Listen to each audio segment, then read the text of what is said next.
Movie के start में हम एक लेडी पैम मिल्स को देखते हैं जो अपने घर में अकेले रहती है। मगर पैम हमेशा से अकेली नहीं थी। इस बात का सबूत है उसके घर में लगी 2 बच्चियों की तस्वीर का। वो अपनी रूटीन वाइज सुबह को उठती है और अपना काम कर रही थी, तभी ये रेडियो पर सुनती है कि इनके एरिया में एक तूफान आने वाला है। लेकिन इस बात से उसको कोई भी फर्क नहीं पड़ता था। पैम का फ्रेंड उसको रोक रहा था कि आज बहुत बड़ा तूफान आने वाला है, मगर पैम उसकी बात नहीं मानती क्योंकि आज उसके लिए कोई स्पेशल डे था। वो पूरे रास्ते अपनी गाड़ी में सॉन्ग गाते हुए आगे बढ़ रही थी और अपने डेस्टिनेशन तक पहुंच गई थी, जहां पर ऑलरेडी 2 कार्स खड़ी हुई थी। उनमें से एक कार एक कपल की थी। वो यहाँ पर पैम को बताते हैं कि पहाड़ों में 2 दिन रहने के बाद हाइकिंग कर हम यहाँ से जा रहे हैं। अब पैम वहाँ पर दूसरी कार के बारे में उस कपल से पूछती है, मगर वो कपल ना उस कार के बारे में जानता था और ना ही उस आदमी के बारे में। उस कपल ने ऊपर किसी को भी नहीं देखा था। खैर, अब वो लोग पैम को बाय बोलकर वहाँ से चले जाते हैं और इसके बाद पैम का सफर भी स्टार्ट हो जाता है। वो आहिस्ता आहिस्ता आगे बढ़ रही थी, तभी उसकी एक स्टिक भी टूट जाती है। वो थोड़ा आगे रुककर उस स्टिक को एक टेप से जोड़ने की कोशिश कर रही थी, पर तभी आहिस्ता आहिस्ता वहाँ पर वेदर भी खराब हो रहा था।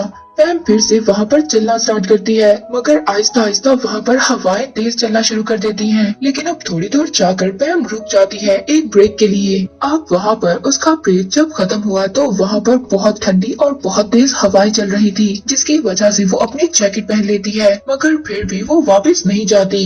अब जब पैम और थोड़ा आगे बढ़ती है तो वहाँ पर एक बोर्ड था। उस बोर्ड के पास उसको कुछ फुटप्रिंट्स मिलते हैं। इस बात का पता लगाने के लिए वो सीढ़ी बजा रही थी ताकि किसी को भी अगर हेल्प की जरूरत हो तो वो उसको बुला ले। अब वो जब सीढ़ी बजाती हुई आगे बढ़ रही थी तभी वो एक गड्ढे में गिर जाती है। वो गड्ढा काफी ज्यादा गहरा था, लेकिन वो बहुत ज्यादा कोशिश करने के बाद बाहर आ जाती है, मगर फिर दोबारा से वो उस गड्ढे में गिर जाती है और बेहोश हो जाती है। कुछ देर बाद जब उसको होश आता है तो उस गड्ढे में बहुत ज्यादा बर्फ जमा हो गई थी और तूफान भी काफी ज्यादा तेज था। वो फिर एक बार बाहर आने की कोशिश करती है, मगर वो बाहर नहीं आ पाती।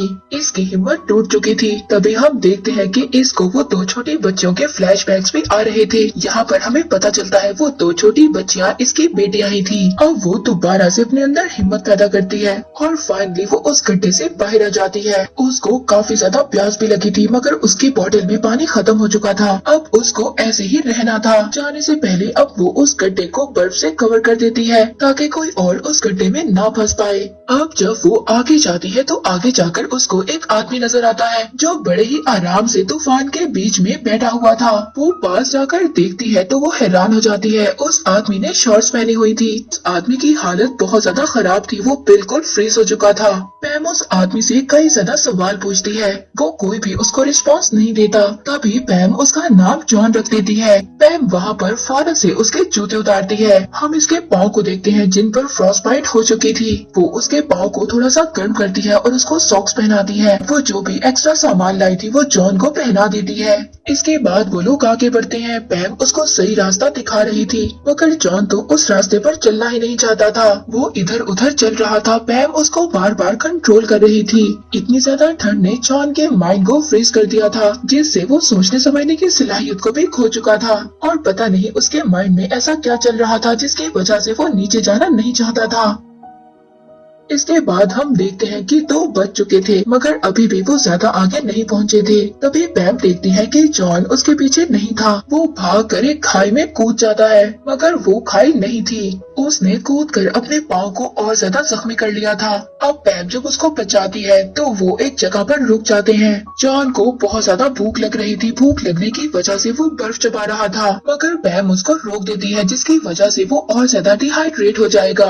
अब हिम्मत कर वो कुछ देर बाद आगे बढ़ते हैं। वो अब थोड़ा नीचे आ चुके थे। वहाँ पर बहुत ज्यादा दरख्त थे और पैम की हिम्मत भी जवाब दे चुकी थी। अब जब वो एक दरख्त के साथ लगकर रेस्ट कर रही थी तभी जॉन वहाँ पर बर्फ से स्लिप हो जाता है। वो नीचे गिर जाता है। पैम भी जॉन के साथ नीचे गिर जाती है। अब पैम की हालत और ज्यादा खराब हो चुकी थी, मगर अभी भी वो जॉन को हिम्मत दे रही थी। वो उसको हिम्मत देकर खड़ा होने का कहती है, मगर जॉन उससे कहता है कि अब मुझसे बिल्कुल भी ऐसा नहीं होगा। यहाँ पर हमें पता चलता है कि जॉन खुद को यहाँ पर मारने आया था, मगर पैम ने उसको बचा लिया था। मगर अभी भी वो खुद को मारने की ही कोशिश कर रहा था। वो पैम को बुरा भला कहता है ताकि वो उसे छोड़कर चली जाए, मगर पैम उसको बिल्कुल भी छोड़कर नहीं जाना चाहती थी। वहाँ पर पैम उसको कुछ मेडिसिन देती है और उसको सॉक्स का लास्ट पेयर भी पहना देती है। इसके बाद वो एनर्जी के लिए उसको कुछ चॉकलेट्स देती है और अब ये बिल्कुल भी मजाक बर्दाश्त नहीं करेगी, क्योंकि यहाँ पर अब इन दोनों की लाइफ खतरे में थी। जॉन यहाँ पर पैम से फोन के बारे में पूछता है। पैम उसको बताती है कि यहाँ पर सिग्नल नहीं आते और कोई भी बैकअप उनको बचाने नहीं आएगा। कुछ देर बाद ही रात होने वाली थी।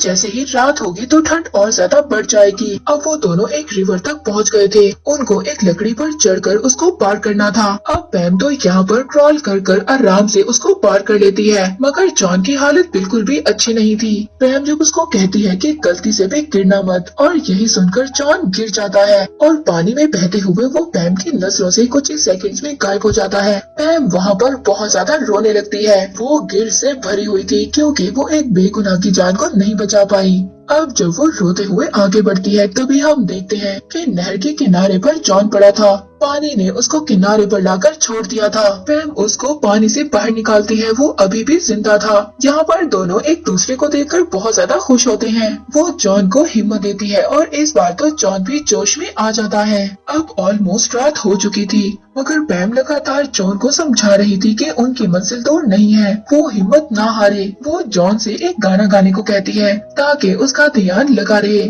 और वो थकन महसूस ना करे। हम पैम को देखते हैं जो दोबारा से अपनी बेटियों को याद कर रही थी। खैर अब वो आहिस्ता आहिस्ता चलते चलते रोड पर पहुंच जाते हैं। वहाँ से एक कार गुजर रही थी। ये दोनों मिलकर उस कार को आवाज लगाते हैं, मगर कार तो इनकी आवाज सुनती ही नहीं है। वो वहाँ से चली जाती है। उनको एक बचने की उम्मीद मिली थी, मगर वो भी चली गई थी। अब जॉन यहाँ पर काफी ज्यादा गुस्से में आ जाता है और कुछ देर चलने के बाद आखिरकार वो अपने कार तक पहुँच गए और इनका मिशन पूरा हो गया। जॉन यहाँ पर काफी ज्यादा खुश था, मगर इससे ज्यादा खुश पैम थी जिसने अपने साथ साथ एक सर्वाइवर की जान को बचाया।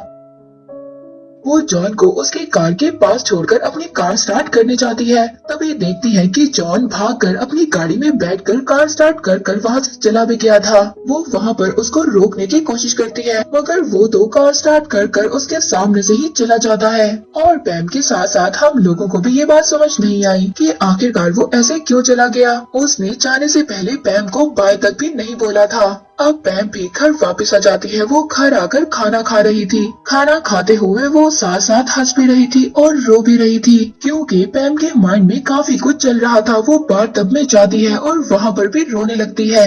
अब रात को वो जाकर सो जाती है, मगर अचानक से वो उठ जाती है क्योंकि उसके बेडरूम में सांस लेना मुश्किल हो रहा था। वो जल्दी से जाती है दूसरे रूम में जहाँ पर उसके बच्चियों की लाशें पड़ी हुई थी और वो उनको सॉरी कहकर रो रही थी। और मैं यहाँ पर आपको बता दूं कि ये अभी नहीं हो रहा, बल्कि घर में गैस लीक होने की वजह से इसकी दोनों बेटियां मर गई थी और उस रात पैम जब जागी तो इसकी दोनों बेटियां मर चुकी थी। और ये हुआ था कल के दिन, एग्जैक्ट 1 साल पहले, और इसीलिए इसके लिए कल का दिन स्पेशल डे था। और हमें यहाँ पता चलता है कि कल का दिन इसके लिए कितना ज्यादा दुख भरा था और खुद भी ये मरते मरते बची थी, मगर इसके बावजूद इसने फिर भी एक आदमी की जान को बचाया। अब जब अगले दिन की सोकर उठती है तभी हर जगह रेडियो और टीवी पर उसी आदमी की न्यूज चल रही थी जिस आदमी को इसने बचाया था। इस आदमी ने सब कुछ जाकर पुलिस वालों को बता दिया था। इसने अपना नाम तो नहीं बताया बल्कि पैम के बारे में सब कुछ बताया था, मगर पैम अभी भी इस बारे में सेटिस्फाइड नहीं थी। उसके माइंड में बहुत सारे सवाल थे जो उसने जॉन से जानने थे।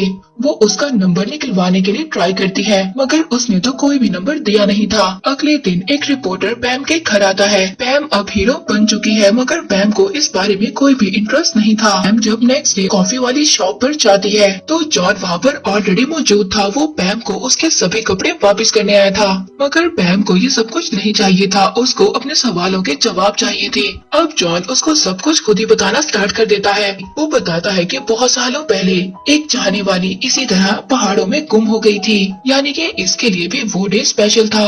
वो उसी लड़की को ढूंढने के लिए वहाँ पर गया था, मगर वो इसको नहीं मिली थी और ये बात इसको पता भी थी। तभी ये आंखें बंद कर उन्हीं माउंटेन्स पर बैठ गया था ताकि वो आकर इसको ले जाए, मगर वहाँ पर तो पैम आ गई थी। पैम ने आकर इसके लाइफ को बचा लिया था। यहाँ पर वो पैम का बहुत ज्यादा थैंकफुल था क्योंकि पैम ने उसकी लाइफ को बचा लिया था। अब पैम भी जॉन से अपनी स्टोरी शेयर करती है कि कैसे कुछ सालों पहले इसके घर में गैस लीक हो गई थी, जिसकी वजह से इसकी बेटियों की डेथ हो गई थी और ये बच गई थी क्योंकि इसके रूम की एक विंडो क्रैक थी। इसकी दोनों बेटियां 5 और 6 साल की थी। उनकी डेथ के बाद ये भी मरना चाहती थी मगर इसने ऐसा नहीं किया।